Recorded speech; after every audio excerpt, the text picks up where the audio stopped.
अस्सलाम वालेकुम। आप देख रहे हैं गूंज, और पहले गूंज थी इलेक्शंस इलेक्शंस इलेक्शंस। अब गूंज है कि महंगाई महंगाई महंगाई, बस कर दो बस कर दो बस कर दो। हुकूमत जो है वो चली गई है, एक निगरान हुकूमत है इन प्लेस। यहाँ पर हम 2018 से देख रहे हैं कि 2018 में जब इमरान खान साहब की हुकूमत आई थी तो उस वक्त कहा गया था कि देखिए जी, आपको हमने करप्ट हुक्मरानों से बचा लिया है, हमने आपको ऐसे चोरों डाकुओं से बचा लिया है, और हम जो है इस मुल्क में शहद की नहरें लगा देंगे और पता नहीं क्या क्या होगा।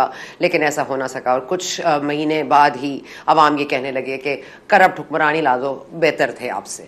उसके बाद यही आए हमें बचाने के लिए खान साहब की उससे, तो उसके बाद लगा कि ना अहली से बचत हो जाएगी, इस मुल्क में कोई बेहतर फैसले हो जाएंगे। फिर वो जो 16-17 महीने की हुकूमत रही वो हमें बार बार ये बावर कराती रही कि डिफॉल्ट से बचा लिया, डिफॉल्ट से बचा लिया, डिफॉल्ट से बचा लिया, और पाकिस्तान जो है अब मुस्तहकम होने जा रहा है और पाकिस्तान में कोई मसला नहीं है। आज उनसे कोई पूछे कि बिजली के बिल आपको भिजवाएं हम, पर पता चल जाएगा आपको कि क्या बुरा हाल है लोगों का।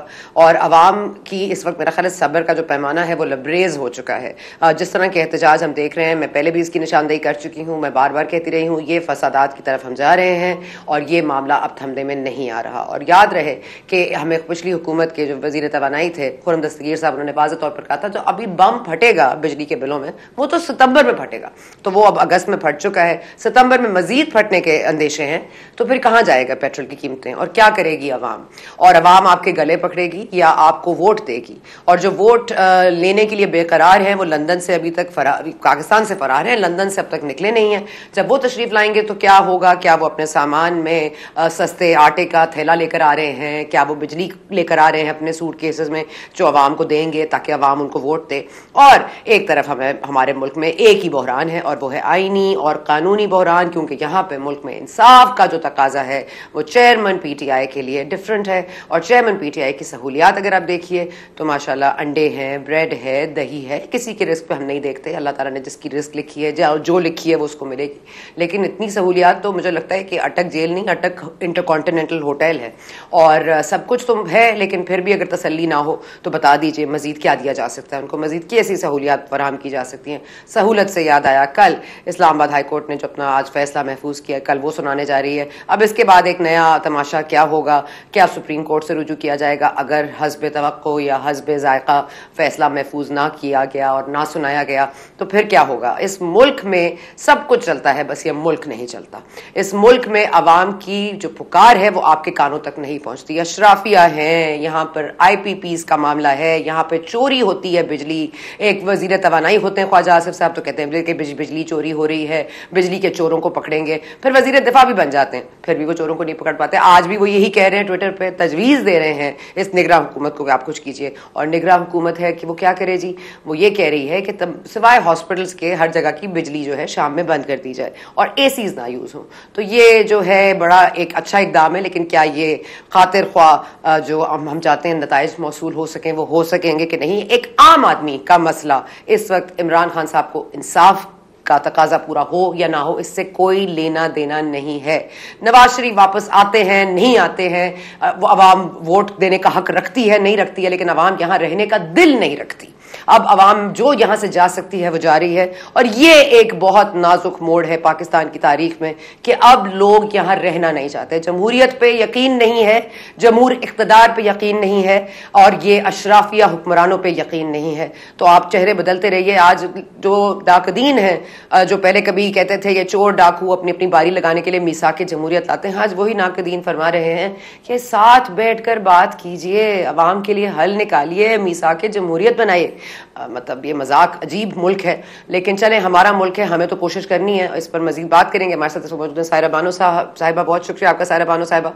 सायरा बानो साहिबा, आपने एक ऑपोजिशन का बड़ा किरदार अदा किया है, और छोटी ऑपोजिशन थी, बहुत ही छोटी, ना होने के बराबर। उसमें आपका एक बड़ा रोल रहा है, लेकिन अब अचानक से MQM जो उस वक्त हुकूमत का हिस्सा थी, आज उनको भी एहतजाज करना है।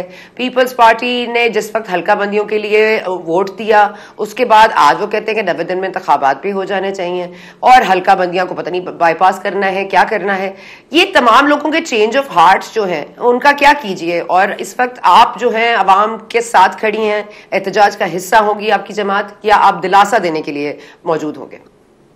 दिलासा, अस्सलाम वालेकुम। दिलासा बिल्कुल नहीं, आवाम के साथ बिल्कुल उनको उकसाऊंगी नहीं, इन पीडीएम की 16 जमातों की तरह। ये अभी मैं कुछ पढ़ रही थी कि वो कहते हैं ना कि वो जो जैनब केस हुआ था कि उसका कातिल उसकी नमाज जनाजा में पहली सफ में खड़ा था। तो मुझे बताइए कि ये वही है। सब जमातें इन 5 साल में सब जमातों ने इक्तदार का मजा लूटा है। मैं आपको उसकी डिटेल बताऊंगी कि आप कहेंगे कि मैं भी उसका हिस्सा थी। सब मजा लूटा है इन लोगों ने। और अब मुझे समझ नहीं आ रही कि एहतजाज किस चीज का कर रहे हैं और किसके खिलाफ कर रहे हैं। निगरान हुकूमत को तो अभी आए हुए जुमा 8 दिन हुए। जो मुआहदे, जो साइन, जो नेपरा की समरीज को आप मूव करके गए हैं वो तो पीडीएम की गवर्नमेंट करके गई है। लेकिन अफसोस आज एक पीपल्स पार्टी के उनका बयान आता है कि अगर बिलावल साहब वजीर आजम होते फिर अच्छे फैसले हम करते और इसकी जिम्मेदारी लेते। फिर एक बहुत सीनियर सिटीजन का बयान आया कि 2018 में नून लीग की हुकूमत खत्म हो गई थी, सिर्फ एक वजीर आजम थे। तो मैं आपसे पूछ रही हूँ कि सिर्फ एक वजीर आजम थे, तो फिर ये इतने सारे जो ख्वाजा थे और राणे थे, चौधरी थे, वो कौन सी पार्टी से थे? वो क्या मुस्तार लिए हुए थे?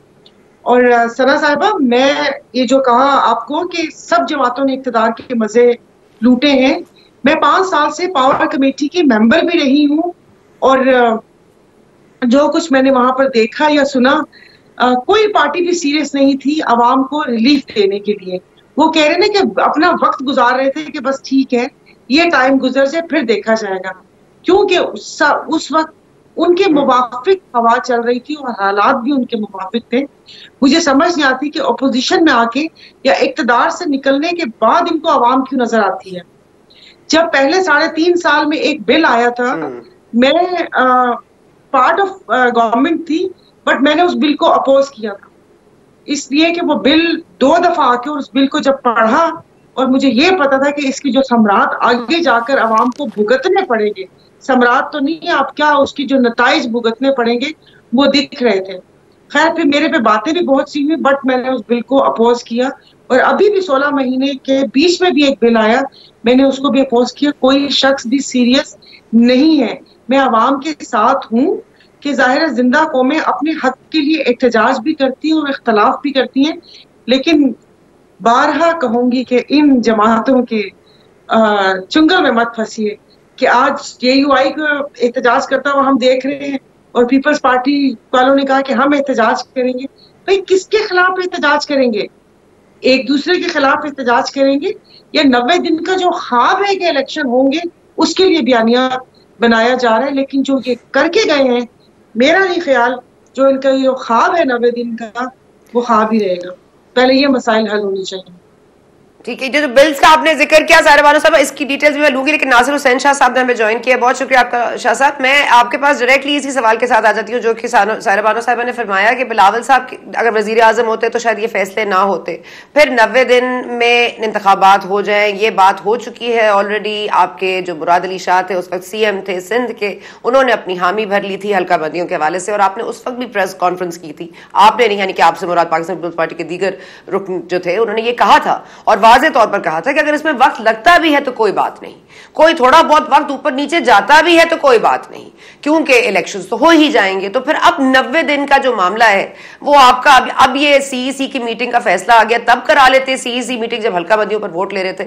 और वाकई अगर बिलावल साहब आज वजीर आजम होते तो क्या आप समझ रहे हैं कि शहबाज शरीफ को वजीर आजम ना होते या वो होते या अब वजीर आजम ले आए? मतलब फ्यूचर टेंस में बात करते करते जरा हम भी थक गए। और मेरा ख्याल है अवाम इस वक्त जो जिंदा कौम होती है, मेरा ख्याल है कौम के लिए अवाम को जिंदा रहना भी जरूरी है, जो कि मेरा ख्याल है अब आपने मुश्किल कर दी है। और अब एहतजाज किसके खिलाफ होगा?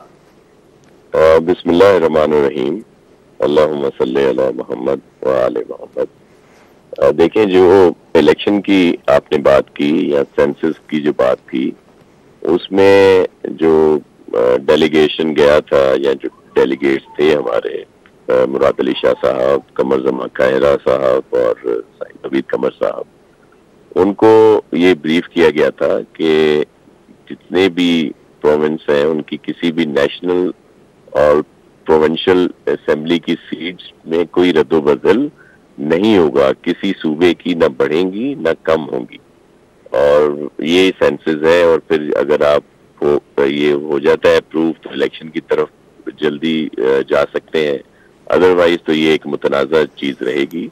तो इस चीज को मद्देनजर रखते हुए उन्होंने इसको अप्रूव किया और फिर ये जो बात सामने आई कि जी वो डिलिमिटेशन उन्हीं पर जो है हुदूद में करेंगे और नहीं ना शाह साहब, एक मिनट, ना कम होंगी ना ज्यादा होंगी तो होगा क्या फिर?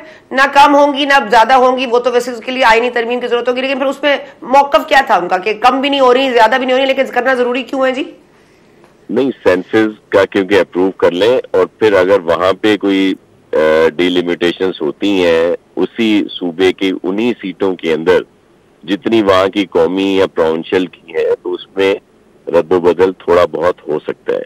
हमारा मौक़िफ़ जो है पाकिस्तान पीपल्स पार्टी का वो बिल्कुल सीधा है कि इलेक्शन जो है वो टाइम पे होने चाहिए, या आइन में अगर ये 90 दिन की बात है तो 90 दिन के अंदर ही हो। जिस तरह इलेक्शन कमीशन ने एक स्केड्यूल दे दिया कि जी दिसंबर तक का, तो अगर वो इस चीज को जल्दी कर दें तो ये इलेक्शन टाइम पे हो सकते हैं। दूसरी बात ये है कि चले अगर इलेक्शन कमीशन ने ये 90 दिन का दे दिया है तो इसके साथ साथ उनको जो आगे अभी बात हो रही है कि जी जनवरी फरवरी तक इलेक्शन हो सकते हैं, तो वो भी स्केड्यूल इनको दे देना चाहिए था कि वो जो 60 दिन का या कुछ दिनों का होता है 50+ दिनों का, वो भी दे देते तो फिर इस पे बात हो सकती थी कि जी ये जो आपने दिसंबर तक का टाइम दिया है इसको कम किया जा सकता है, क्योंकि नई सीटें तो क्रिएट हो नहीं रही, उन्हीं सीटों में थोड़ा बहुत फर्क आ रहा है, तो ये इजीली हो सकता है अब भी।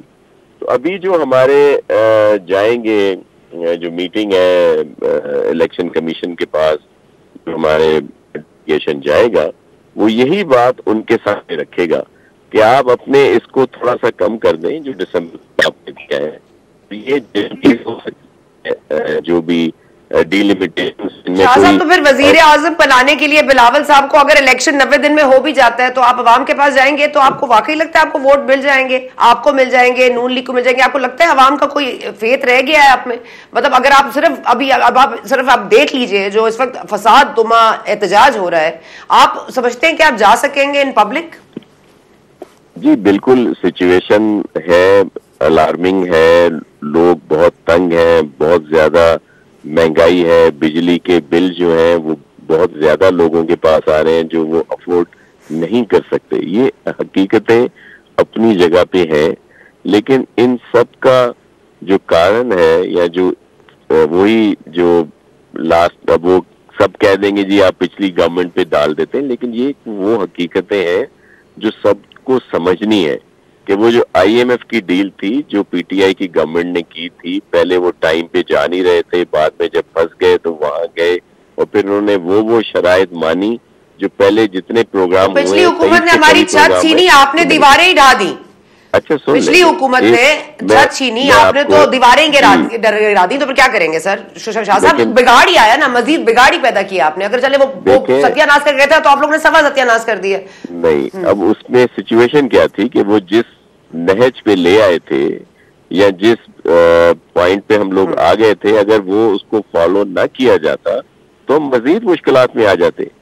तो इस वजह से उस वक्त की गवर्नमेंट ने ये सारे फैसले किए। जाहिर है बहुत अनपॉपुलर फैसले हैं, बड़े मुश्किल फैसले हैं, और हम जब जाएंगे लोगों के पास लोग हमसे जरूर सवाल करेंगे, इसमें कोई दो राय नहीं है, लेकिन हम अपना मौक़िफ़ जरूर पेश करेंगे कि भाई ये सवाल तक अगर मामला रुक जाए शाह साहब, सवाल से मामला आगे ना चला जाए, सवाल ही पूछे और कुछ ना करे। मैंने कहा सवाल ही पूछे अवाम और कुछ ना हो जाए बस। मैंने कहा आपसे अगर अवाम सवाल ही पूछे तो बेहतर है और कुछ ना हो जाए बस। दुआ गो है कि सिर्फ सवाल तक ही मामला रह जाए। ठीक है, अल्लाह खैर करेगा, सवाल ही होंगे लेकिन फेस कर लेंगे, और लोग समझते हैं, लोग बाशऊर हैं कि ये उसी PTI की गवर्नमेंट की वजह से ये सारा कुछ भुगत रहे हैं। ठीक है, ओके। सायरा बानो साहबा, एक बाशऊर तबका है जो कि PTI चेयरमैन के साथ है, एक बाशऊर तबका है जो स्टेटस को से तंग आ चुका है, एक बाशऊर तबका है जो इनसे सवाल करेगा और उनको वोट भी दे देगा और इतना शऊर रखता है कि महंगाई की वजह जो है पिछली हुकूमत है। तो ये जो बाशऊर लोग हैं ये हमारे मुल्क में कितने हैं जी? कितने हैं? सभी हैं, 4 लोगों को छोड़ के। हाँ, व्हाट्सएप पे देख रही थी, एक कांस्टेबल है उनका दिमाग खराब है, एक जज साहब की वाइफ का दिमाग खराब था, एक कर्नल साहब की बीवी का दिमाग खराब था। इतना पागल है, दिमागी मसाइल है, बाकी हम सब होशियार हैं। तो मुझे समझ नहीं आ रही कि ये बाशऊर तबका, ये अदा मेरे भाई हैं, ये सिंध की बात कर रहे हैं। सैलाब ज़दगान अपने घरों से गए नहीं, लोग खुदकुशी कर रहे हैं, रेल की पटड़ी पर बिल लेके लेट रहे हैं, पुलों से छलांग लगा रहे हैं। वो बाशऊर इस बात को समझेंगे कि ये उनकी, तो मुझे पूछना ये था तो फिर 16 महीने किया क्या है? 16 महीने आते ही सबसे पहले नैब की में अमेंडमेंट नहीं करनी थी ना, ईवीएम का बिल भी नहीं लेके आना था, ओवरसीज भी नहीं लेकर आना था, सब अपनी चीजें माफ नहीं करवानी थी ना। उठते ही सबसे पहले अवाम का अगर दिल में इतना दर्द था तो अवाम के लिए फैसले करते ना। किसने कहा कि आप ये 16 माह इस खेल कूद में गुजारे? मैं बार बार कहूंगी कि शायद किसी को हम अच्छे लग जाएं। सब हर कोई क्यों इस कोशिश में था कि आंख का तारा बन जाओ? कोई अवाम को आंख का तारा समझ लेता, दिल का दुलारा समझ लेता, कोई अवाम के लिए कर लेता। इलेक्शन की बात कर रहे हैं। पहला सवाल ये है कि असेंबली ने अपनी मुद्दत पे क्यों नहीं डिसॉल्व की? क्यों 60 दिन का नहीं रखा? आप लोगों ने खुद ही एक वो बहाना दिया कि उसको पहले डिसॉल्व करके 90 डेज तक लेके गए। और आइन और कानून की बात तो खुदारा ये पीडीएम की जमातें ना करें, क्योंकि पंजाब और केपी के क्या पाकिस्तान का हिस्सा थे या किसी दूसरे मुल्क का हिस्सा थे जो हमारे साथ जुड़े थे?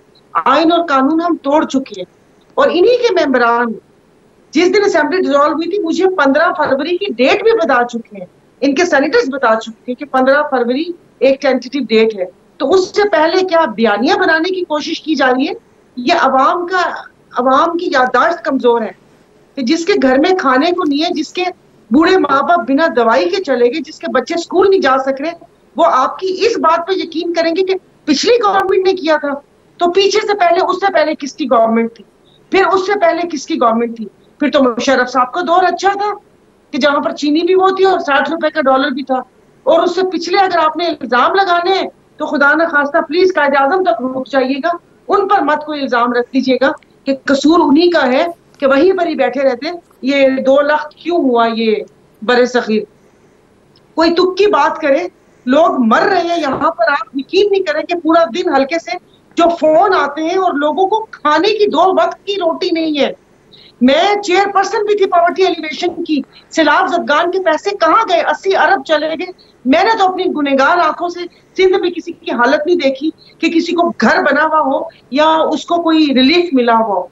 अभी तक पानी खड़ा है वहां पर कितनी जगहों पर, और बात कर रहे हैं पता नहीं। स्टैंड लेना था तो जो 25 अरब के लिए स्टैंड लिया था और अपने असला लाइसेंस के लिए स्टैंड लिया था मेरे भाई की पार्टी ने, तो इस बिलों के लिए भी स्टैंड ले लेते और सीसीआई की मीटिंग 4 माह पहले कर लेते ताकि ये 4 माह बचते।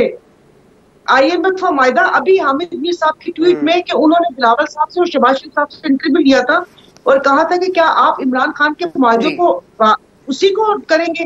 तो उन्होंने कहा कि नहीं, वो तो मुल्क के लिए ये करके गए, हम नए सिरे से मुआवजे करेंगे। तो फिर इसमें ऐसी कौन सी मजबूरी आ गई जब इतने, वो कहते हैं कि सीनियर पॉलिटिशियन ने बैठ के यही करना था कि उन्हीं मुआवजों पर साइन करना था। तो डार साहब को वो क्या कहते हैं, जहाज पर उठा के सिंहासन पे ला के बिठाया क्यों था? और ये सब दिमाग मिले क्यों थे?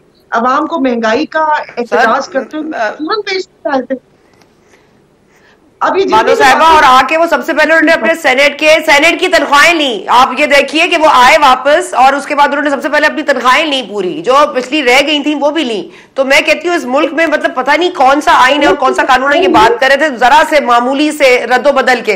हाँ जी, अभी चेयरमैन सेनेट की ये मामूली से रद्दो बदल है, वो आईनी और कानून कि वो जो लॉन में 5 टॉवर एसी लगाकर बैठे हुए हैं, वो बिल कौन देगा? वो आपने या मैंने देने थे?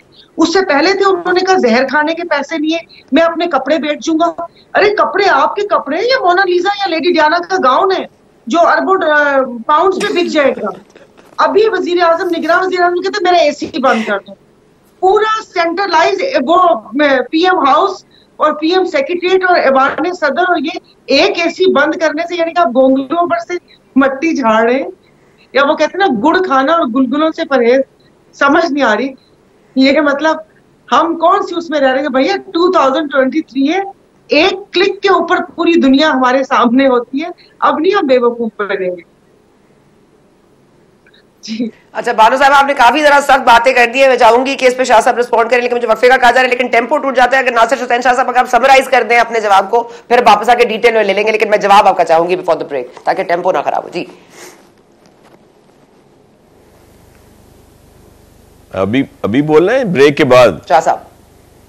जी जी, अब नहीं, मैंने कहा अभी बोल रहे हैं आप सब, तो थोड़ा सा तो कह दें ताकि टेम्पो ना खराब हो, ताकि आपको याद। जी जी जी शाह साहब बोलिए अभी। जी जी देखें, सायरा बानो मेरी बहुत ही काबिल एहतराम बहन है, और उनका टेम्पो जो है बिल्कुल हाई है, वो टेम्पो जो है मेरा नहीं टूटेगा। देखें, इशू ये है कि वो जो बात कर रही हैं उसमें काफ़ी हद तक सच्चाइयाँ भी हैं, लेकिन इशू ये है कि आपको देखना है कि मुल्क के हालात किस तरह से थे। अब ये एक हकीकत है जो हम सबको समझनी होगी कि वो जो नाहल वफाकी हुकूमत थी PTI की, जिसके बहुत सारे फैसलों ने मईशत का तबाह कर दिया, पूरी दुनिया में हम तन्हा हो गए। जो हमारे दोस्त ममालिक जो हमारी सपोर्ट करते थे, चाइना हो गया, सऊदिया, UAE या दीगर ममालिक, वो सब हमसे दूर होते जा रहे थे। ये हकीकत है कि जब ये गवर्नमेंट चेंज हुई थी, अगर उस वक्त इलेक्शन करा दिए जाते तो आप सबके इल्म में है कि जितने भी बाई इलेक्शन हो रहे थे 80% लूज हो रहे थे, PTI के कैंडिडेट हार रहे थे। तो सबकी पॉलिटिकल सोच, अप्रोच यही थी कि फौरी तौर पर असेंबलियां डिसॉल्व करके इलेक्शन की तरफ जाया जाए। लेकिन जो मुल्क के हालात थे, जो उस वक्त सिचुएशन थी, अगर यही सब कुछ कर दिया जाता तो जो एक दिवालिया होने का सब सोच रहे थे वो हो चुका होता। बैनुल अक़वामी तौर पर या IMF या दीगर लोगों के साथ वो जो केयर टेकर गवर्नमेंट होती है वो डील नहीं कर सकती। इसी वजह से जो लोग हैं जो उस वक्त अब हुकूमत में थे, PDM और फिर पीपल्स पार्टी भी उसका हिस्सा रही, और दीगर भी बहुत सारे जो लोगों ने इसको सपोर्ट किया, उनके लिए पाकिस्तान ज्यादा अजीज था। उन्होंने अपनी पॉलिटिक्स को उस पर कुर्बान किया। अगर वो डिफॉल्ट का टाइम था तो आई डोंट नो ये कौन सा टाइम है सर, क्योंकि ये उससे भी बुरा टाइम आ गया है। मैं सर वक्फा लेने की इजाजत चाहूंगी, वक्फा ले लेते वापस आते तो इस पर बात करेंगे। अदम एतमाद जब आया गया था, अदम एतमाद जब आ रहा था तो आपको ये एतमाद था कि असेंबलियां डिसॉल्व हो जाएंगी, इलेक्शन हो जाएंगे। ये एतमाद को किसने ठेस पहुंचाई, जरा इस पर भी बात करनी है। जरा वक्फे की बात करते हैं।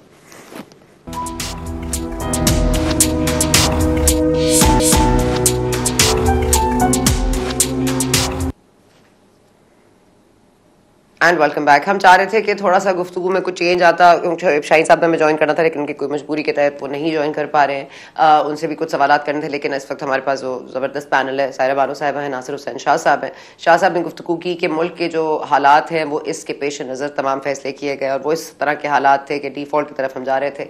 लेकिन अब ये वक्त है जिस पे अवाम जो है वो बेहाल है, फसादात की पेशन गोइयाँ हो रही हैं। बात हो रही है कि ये एहतजाज जो है वो फसादात की तरफ जाएंगे, खाना जंगी का सा माहौल अल्लाह ना करे, लेकिन नजर तो ऐसे ही आ रहा है। सायरा बानो साहिबा, ये बिल्स जो लाने में इतनी तेजी इन्होंने की, उसके बाद इस मुल्क में खतरात का ये आलम है कि ईमान मजारी को दोबारा अरेस्ट कर लिया जाता है, अली वजीर साहब को अरेस्ट कर लिया जाता है। मुल्क के लिए खतरा सबसे बड़ा वो दोनों ही है। बाकी मुल्क में ना महंगाई का खतरा है, ना गलत कानून साजी का मसला है, ना गैर आईनी मामलात का मसला है, ना गैर कानूनी इकदामात का मसला है। मसला सिर्फ दो लोग हैं, दो अफराद हैं, या ये माइंडसेट है। ये मसले को टैकल करना ही नहीं आ रहा, या मसले को आइडेंटिफाई नहीं कर पा रहे हम?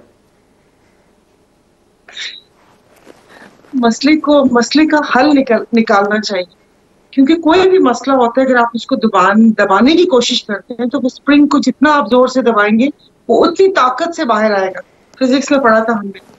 तो बजाय कि हम इधर उधर के हल वो करने के, इसका कि अगर हमारे लोग नाराज भी हैं तो वो क्यों नाराज हैं। मुझे ये समझ नहीं आ रही कि अगर वो पख्तून तहरीक कि उनको कालअदम भी करार दिया गया, या उन मेंबरान को जाहिर है वो जेलों वगैरह में भी रहे, तो फिर वो असेंबलीज तक कैसे पहुंचे?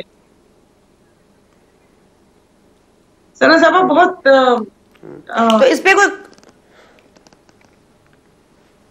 तो ये अली वजीर वाला मामला तो काफी लंबा चल रहा है ना सायरा बानो साहिबा। कोई कानून साजी नहीं हो सकती थी कि इसको मुमकिन तौर पर हम एड्रेस करते हैं इस मामले को, कि क्यों ये अरेस्ट हो जाते हैं, कोई बात करते हैं तो 2018 में भी जब हुआ था तो मैं कहती हूँ कि मसले का हल, अगर कोई नाराज होता है या घर में भी कुछ इस तरह होता है तो उसका कोई हल निकलना चाहिए और हमें पता होना चाहिए कि इसका क्या हल है। सर बात मतलब बहुत बड़ी है, फिर वो कह रहे हैं ना कि इधर से उधर हो जाएगी, कि फिर अभी हम लोगों ने बिल भी वो आए, वो जो ये ऑफिशियल सीक्रेट और आर्मी एक्ट और ये और वो, उन सब चीजों में ये सब कुछ था। मैं वो कहते हैं ना कि बहुत गंभीर मसला है, मुझे ना इस छत्ते को छेड़ने को ना कहते। ठीक है, अच्छा चले मुझे ये बता दें कि कल मुमकिन तौर पर अब क्या देख रही है, इस्लामाबाद हाई कोर्ट क्या फैसला कर सकता है? और जिस तरह के हमने देखे है कि एक पूरी मुहिम चली है, सोशल मीडिया पर भी चली, और फिर हमने देखा सुप्रीम कोर्ट से भी रुजू कर लिया गया। अब ये मामला इनफ्लक्चुअस था या नहीं था वो तो अब जाहिर है लीगल माइंडसेट क्या कहता है वो देखना पड़ेगा। लेकिन इस पूरे मामले में आपको क्या लगता है कि फिर अगर इनके हस्ब तवक्को आ जाता है फैसला तो फिर क्या ये माफी मांगेंगे जस्टिस आमिर फारूक से? वैसे तो नहीं लगता, लेकिन आपको क्या लगता है अगर मैं बहुत ज्यादा आइडियलिस्टिक आपसे पूछूं तो?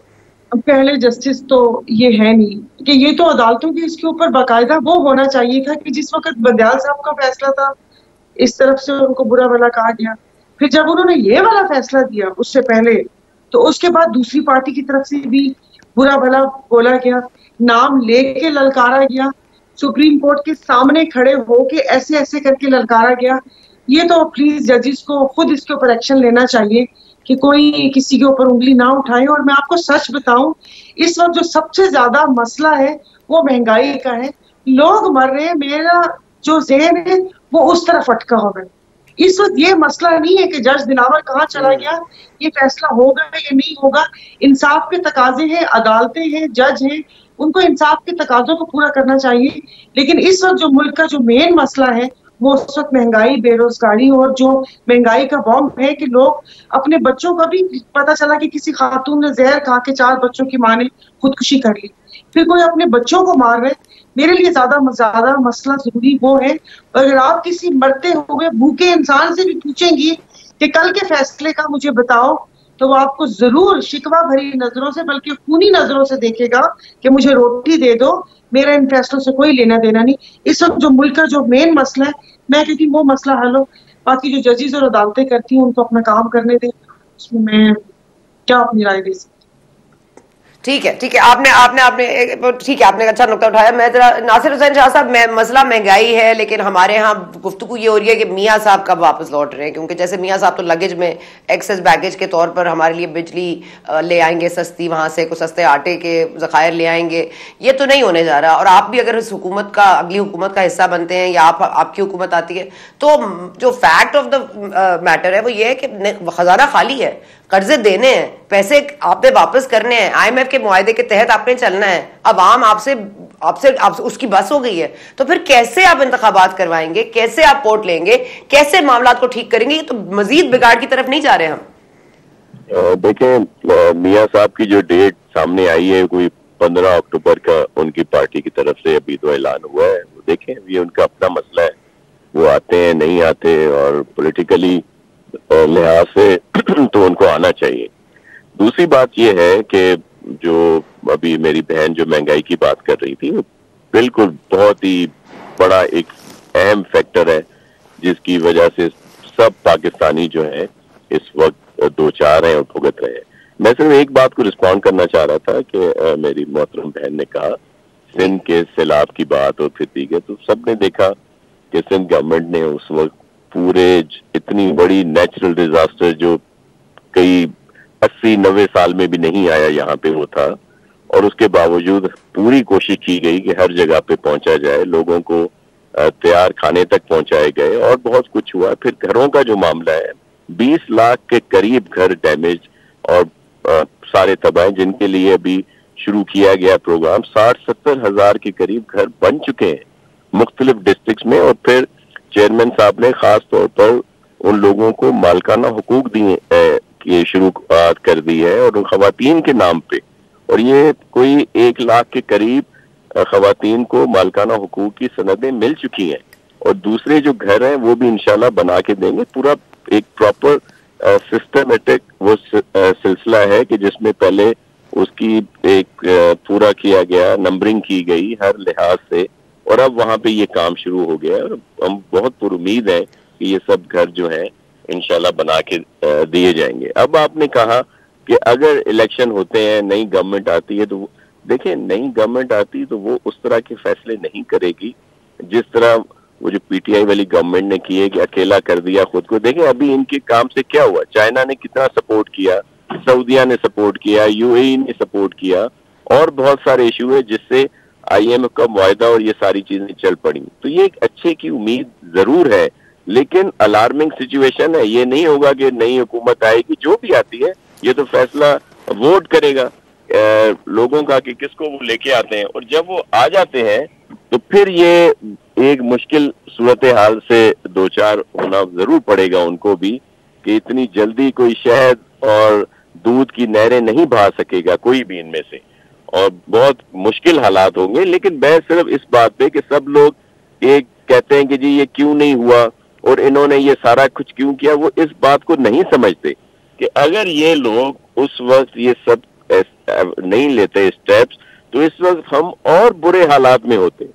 और शाह साहब ये बात दुरुस्त है क्या, ये बात दुरुस्त है जब अदम एतमाद लाने का फैसला हुआ तो ये फैसला भी हुआ कि हम आते ही अदम एतमाद लाते ही असेंबलियों को तहलील करेंगे और इलेक्शंस पे जाएंगे। ये क्यों चेंज हुआ, ये नैरेटिव क्यों चेंज हुआ, ये वायदे की ये जो शिफ्ट थी ये क्यों तब्दील?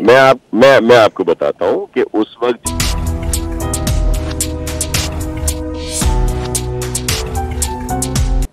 कुछ चीज़ें इस मुल्क में बुनियादी तौर पर इस कदर गलत हुई हैं कि उनको सही करने के लिए भी शायद पूरी ज़िंदगी भी काफ़ी ना हो। यहाँ पर एक IPPs के साथ मुआहदे किए गए, उनके जो नुकात हैं वो कितने इम्पॉसिबल हैं और उनको क्यों मीट करना ज़रूरी था, उस वक्त से मुआहदे क्यों बनाए गए, और अब अगर उनको रिन्यू नहीं करना तो ये फैसले उस वक्त क्यों उठाए गए।